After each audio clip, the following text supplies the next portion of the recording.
할렐루야. 감사합니다. 잘 오셨습니다. 왜 인사하네? 잘 오셨습니다. 제가 목스케다가 된 지 30년이 됐는데, 단위에 30년을 섰는데, 저는 아직도 이 단위가 떨립니다. 물론 보통 부담이 있는 게 아니에요. 그래서 제가 생각할 때 내가 좀 부족한 게 많구나. 원래가 부족했는데 아직도 부족한 게 많구나 라고 그렇게 생각을 하고, 여러분들의 기도를 부탁드립니다. 기도 많이 해주세요. 저는 내일이라도 여러분, 이제 목사님 그만오세요 하면 저는 안 옵니다.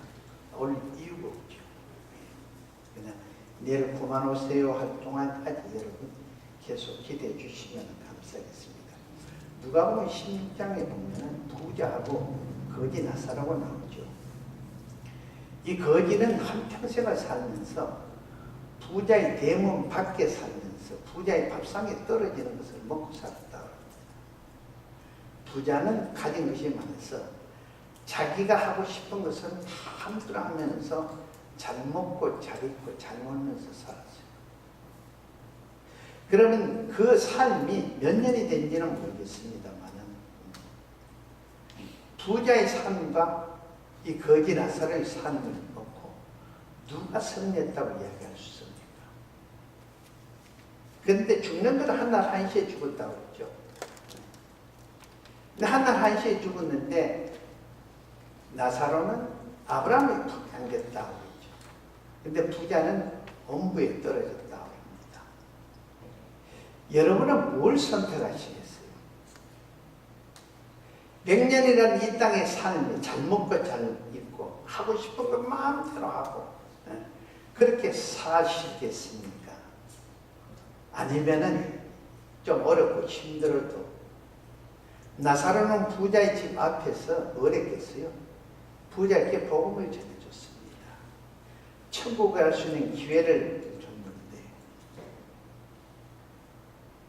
그래서 헌데까지 알는데, 여러분들은 어떤 삶을 살겠어요? 인생이 끝났을 때 이래저래 사는 거 한 세상인데 부자의 삶을 살겠습니까? 아니면은 사후 영원한 천국을 바라보면서 거기 나사로운 삶을 원하십니까? 참 인생의 승리자가 누굽니까? 오늘 본문 말씀 우리가 잘 아는 말씀이죠.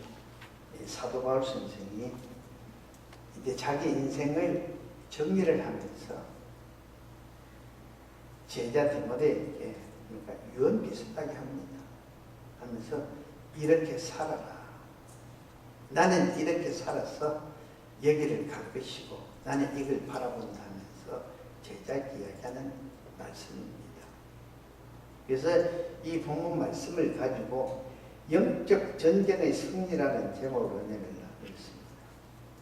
인간과 마귀와의 이 영적 전쟁은 하나님께서 말씀으로 천지를 창조하신 후에 당신의 형상으로 인간을 창조하신 후 그때부터 오늘에 이르기까지 언제 어디서나 어떤 상황에서나 이 영적 전쟁은 계속되어 왔었고, 또 주님 재림하시는 그날까지 이 전쟁은 계속되고 있을 것입니다.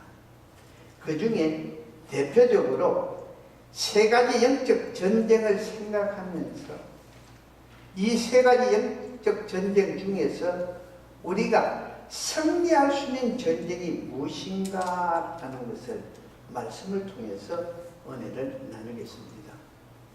첫째는 에덴 동산의 영적 전쟁이 있습니다. 이 전쟁은 평안하고 풍요롭고 그리고 걱정 걱정이 없을 때 벌어지는 전쟁이요. 세상 표현을 합시다.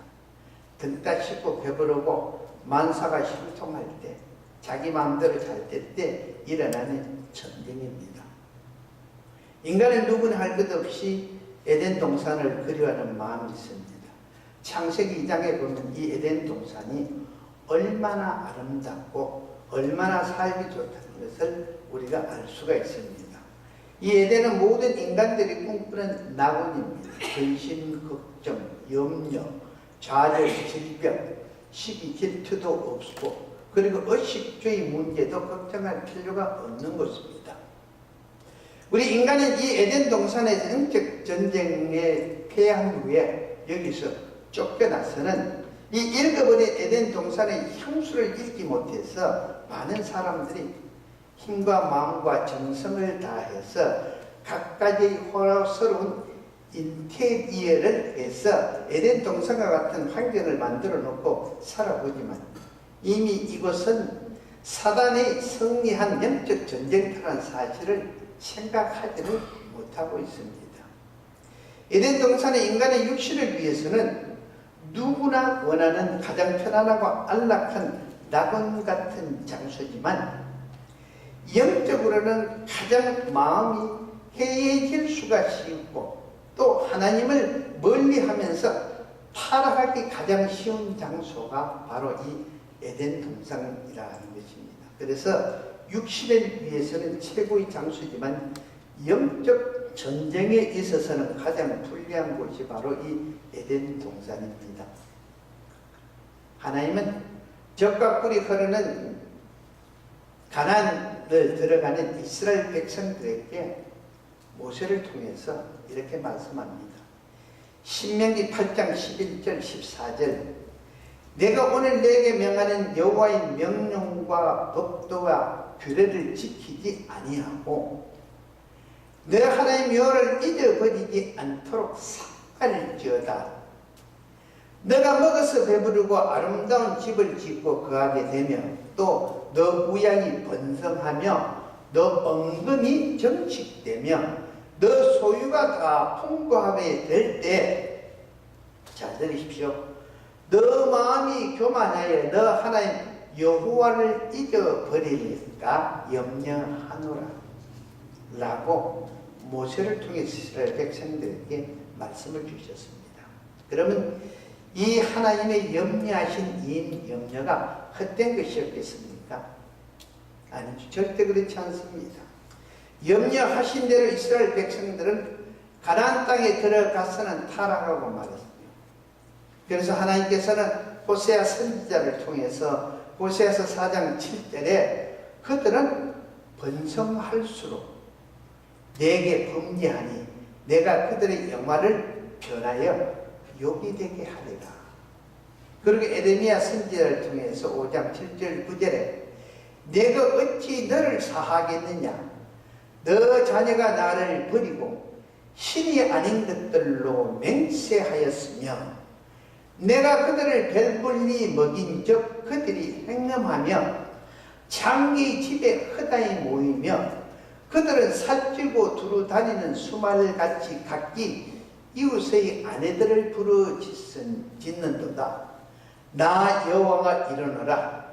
내가 어찌 이 일들을 인하여 멸하지 아니하겠으며 내 마음이 이런 날에 보수하지 않겠느냐.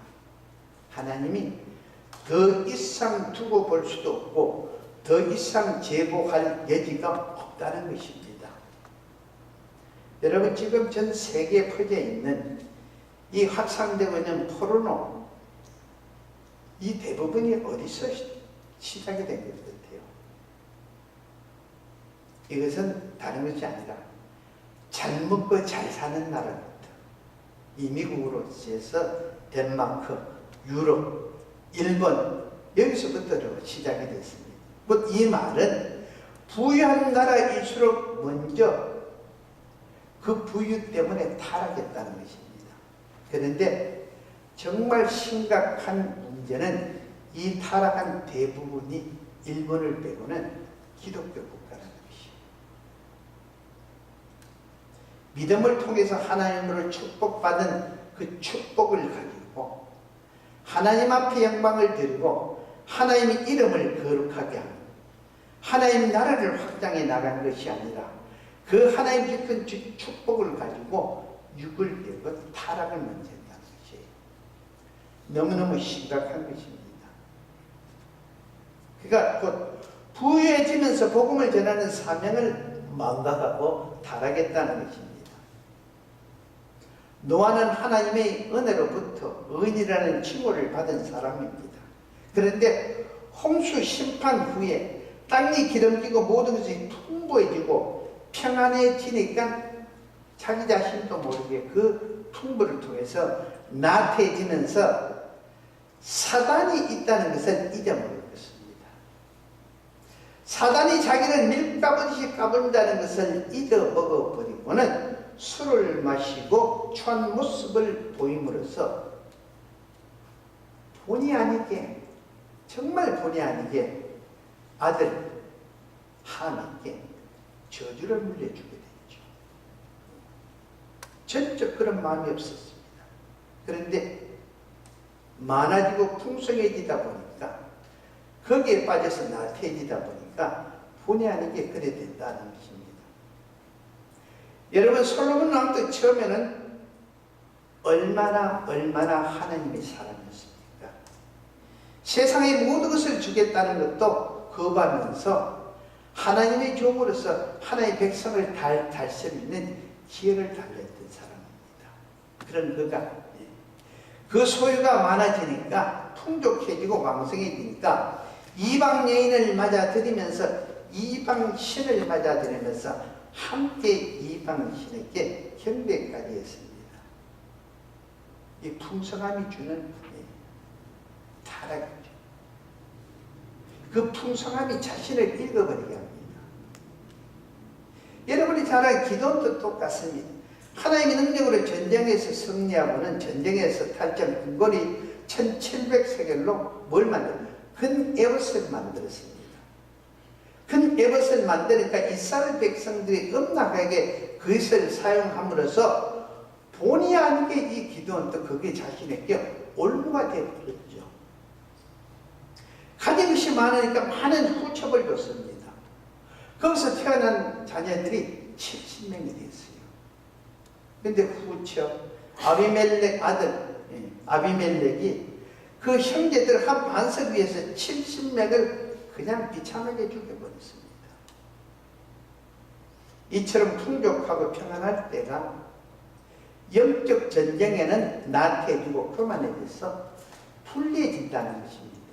이런 것을 알고 우리는 지금 여러분 얼마나 살기 좋을 때입니까? 세상의 모든 것이 우리 셀룰로폰 안에, 전화기 안에 있죠. 누르면 모든 것을 알 수가 있습니다. 원하는 것을 다 알 수가 있습니다. 이런 세계에 우리가 살고 있습니다. 이럴 때일수록 우리는 더욱더 말씀으로 전신갑주를 입고 성령의 그물을 가지고 복음의 신발을 신고 영적 정체에서 우리는 승리를 해야 됩니다. 그래서 주님께서 하시는 말씀이 너희들은 섰다 하면은 넘어질까 조심해라. 너가 성공했다면은 그 성공 때문에 넘어질까 조심해라. 너가 잘 나가면은 그 잘 나가는 그것 때문에 넘어질까 조심해라 라고 말씀을 하고 있습니다. 여러분, 성경에 보면요, 아무리 높아져도 겸손한 사람들이 있었고 아무리 평안해로 타락을 나태하지 않고 경건하게 끝까지 믿음을 지키면서 하나님의 영광을 뺀 사람들이 있었죠. 그들이 누굽니까? 바로 그들이 바로 요셉입니다. 모세입니다. 욥입니다. 다니엘입니다. 에레미야입니다. 여러 선지자들이 있었습니다. 여러분, 오늘 살아가는 여러분이 사는 게 어떻습니까? 지금이 정신 차릴 만한 때요. 지금이 은혜 받을 만한 때고 지금이 오실 주님을 맞이할 준비할 때라는 것입니다. 그 다음 두 번째 이 영적 전쟁은 애국과 광야에서의 벌어지는 영적 전쟁이 있습니다. 애국에서는 이스라엘 백성들 노예의 신분으로서 자유도 없이 매일매일 중노동과 채찍에 시달려야 했습니다. 이들이 아무리 많은 것을 소유했다 해도 아무리 높은 위치에 있다 해도 이들은 종입니다. 종. 주인의 한마디면 모든 것을 버려야 되고 주인의 한마디면 모든 것을 벗어야 했습니다. 그리고 광야 40년 동안에는 단 하루도 근심 걱정이 떠난 날이 없는 고달픈 생활이었습니다. 믿음이 없는 사람들은 한숨이나 푹푹 쉬면서 하나님과 모세만 원망하면서, 그래도 애굽에 있을 때는 종살이지만은 이것을 먹고 저것을 읽고 편하게 먹고 살고 잠잤는데 하면서 팔자 타령을 하면서 불평 속에서만 살았습니다. 그러나 믿음의 사람들은 오히려 이 광야에서 하나님의 큰 은혜 속에서 각가지 체험을 통해 하나님의 임재함을 경험하면서 살았습니다. 애굽의 10가지의 재앙이 내릴 때 이스라엘 백성들이 살고 있었던 고센 땅에는 아무런 일도 없었습니다. 애굽을 나와 광야 생활을 하는 대로 홍해를 육지처럼 건넜죠. 마라에서 선물이 단물이 되는 것을 마셨습니다. 물이 없을 때 반석에서 생수가 터져나오는 것을 보고 마셨습니다.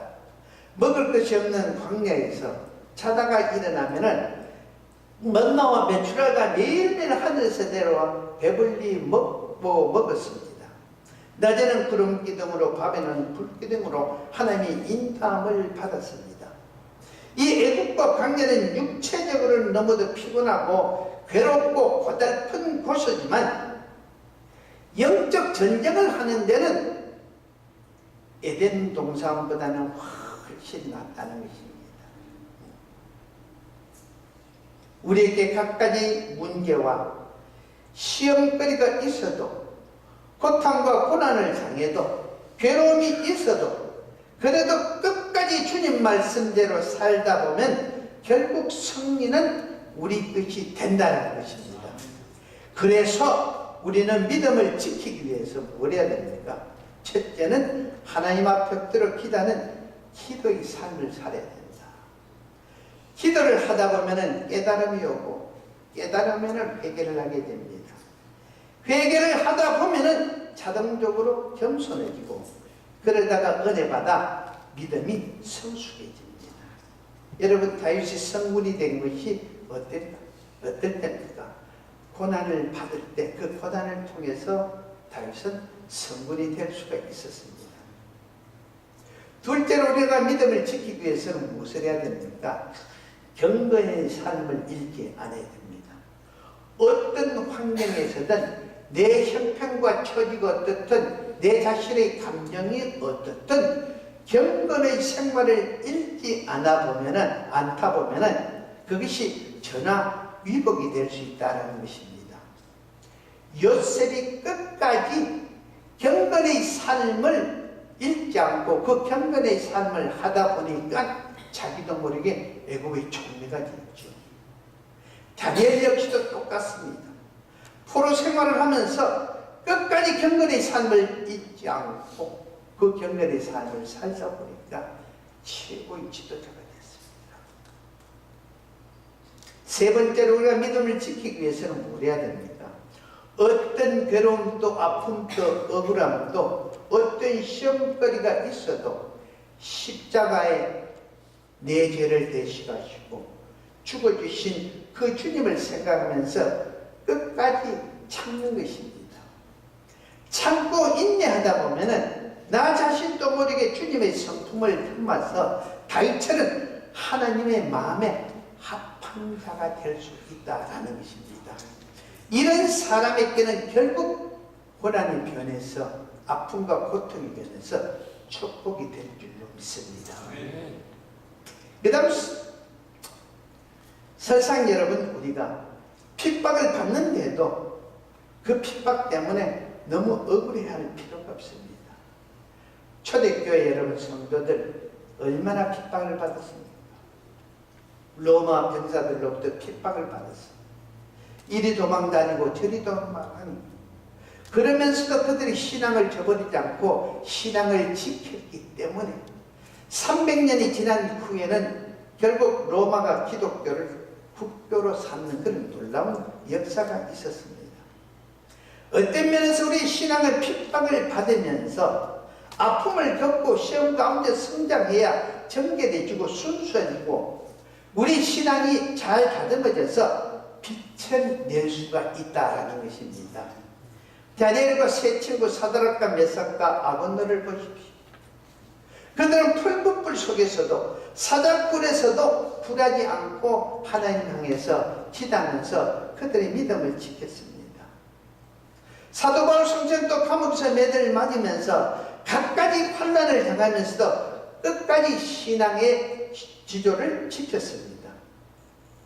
너희 약함이 강함이라는 말씀처럼 우리가 육체적으로 모든 것이 괴롭고 불편하지만 오히려 이것이 어떤 면에서는 영적 전쟁에 있어서는 유리하다는 것을 꼭 기억하시는 처가 되고 여러분 되시기를 바랍니다.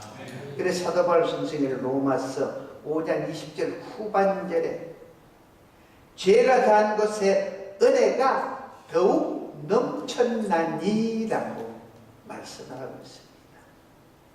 그 마지막 세 번 영적 전쟁은 복음을 전할 때 벌어지는 영적 전쟁입니다. 영적 전쟁에 승리할 수 있는 가장 유리한 전쟁이 우리가 복음을 전할 때 벌어지는 전쟁입니다. 마귀가 가장 싫어하고 두려워하는 전쟁이 바로 이 전쟁입니다. 우리가 복음을 전할 때 내 입술에서 하나님의 말씀이 전해질 때 이 복음이 영적 무기가 되고 천국 무기가 됩니다. 이때 마귀는 자기 백성과 지역을 빼앗길까 봐서 읽을까 봐서 가장 두려워하고 떱니다. 반대로 우리 믿음의 사람들을 복음을 전할 때 가장 기뻐하고 보람을 느끼면서 영적으로 성숙해지고 성장하면서 영적으로 가장 강해질 때입니다. 이것이 여호수아가 법궤를 앞세우고 이스라엘 백성들을 그 가나안 땅을 쳐들어 가는 것과 똑같습니다. 그때 하나님께서 여호수아에게 명령하시기를 가나안 족속은 하나도 남기지 말고 다 멸하라고 친히 말씀을 하셨습니다.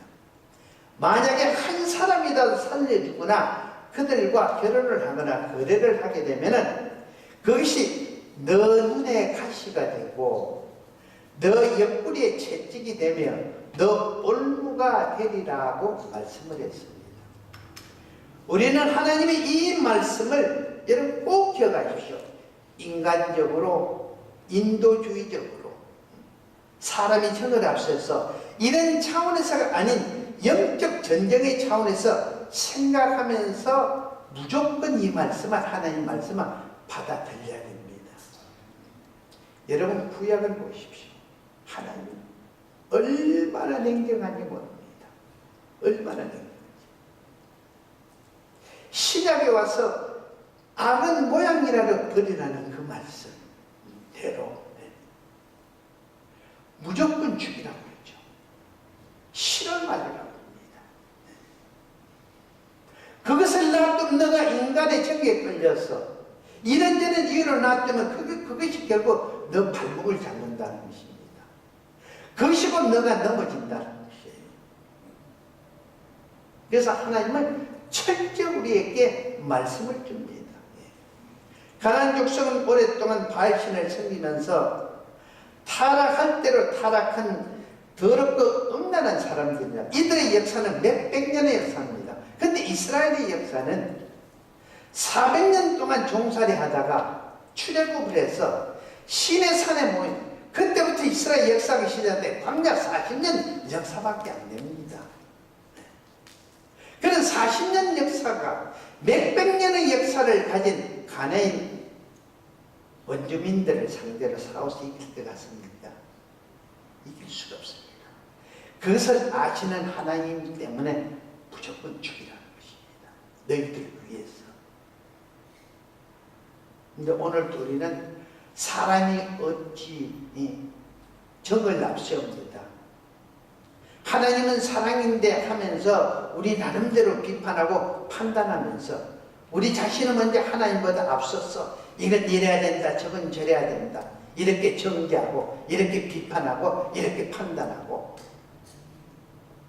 하나님 사랑을 뒷전을 내 사랑을 앞세우고 얼마나 여러분 우리가 이 영적 전쟁에서 내 마음대로 내가 주인이 되어서 내가 장군이 되어서 내 뜻대로 하는지 우리는 모르고 있습니다. 그래서 하나님께서는 사람은 물론 짐승도 집과 물건까지도 다 죽이고 태워 없애라고 명령을 하셨습니다. 이건 영적 전쟁 차원에서 생각하면 세속적인 문화와 풍속과 모든 행위는 다 없애야 한다는 것입니다. 예습성을 버려라. 인간적으로 생각하고 인간적으로 따지지 말라는 것입니다. 그리고 마귀의 백성들에게는 성령의 금 곧 하나님의 말씀을 가지고 쳐들어가서 마귀를 쫓아내고 완전히 복음화 시켜서 하나님의 나라를 이루어나가라 하는 것입니다. 이처럼 복음을 전한다는 것은 하나님께서 가장 기뻐하실 뿐만 아니라 우리들에게 있어서도 영적 성장과 영적 건강에 가장 좋은 것입니다. 그리고 세상과 짝하는 타락의 기회도 줄고, 그리고 우리는 이 복음을 통해서 영적 정정을 통해서 우리는 알게 모르게 축복을 누리고 있다라는 것입니다. 그래서 무엇보다도 심판대 앞에 섰을 때, 주님 재림하실 때 가장 큰 영광을 얻게 된다라고 오늘 사도 바울 성경도 말씀하죠. 그것이 무엇입니까? 바로 멸류관이라 하는 것입니다. 그러므로 영적 전쟁에서 가장 유리하고 승리할 수 있는 전쟁은 바로 내가 하나님의 말씀을 전할 때, 바로 복음을 전할 때라는 것을 아시고, 우린 매일매일의 삶을 통해서 내 삶 자체를 하나님 앞에 거룩한 제사로 드리는 그런 삶을 살아가는 저와 여러분 되시기를 예수 이름으로 축원합니다. 그래서 오늘 본문에서 사도 바울 선생께서 우리들에게 말씀합니다. 오늘 본문의 결론입니다. 하나님 앞과 살아있는 자와 죽은 자를 심판하실 그리스도 예수 앞에서 그가 나타나실 것과 그의 나라를 두고 엄히 명하노니 너는 말씀을 전파하라. 때를 얻든지 못 얻든지 항상 힘쓰라. 범사에 오래 참음과 가르침을 경책하며 경계하며 권하라.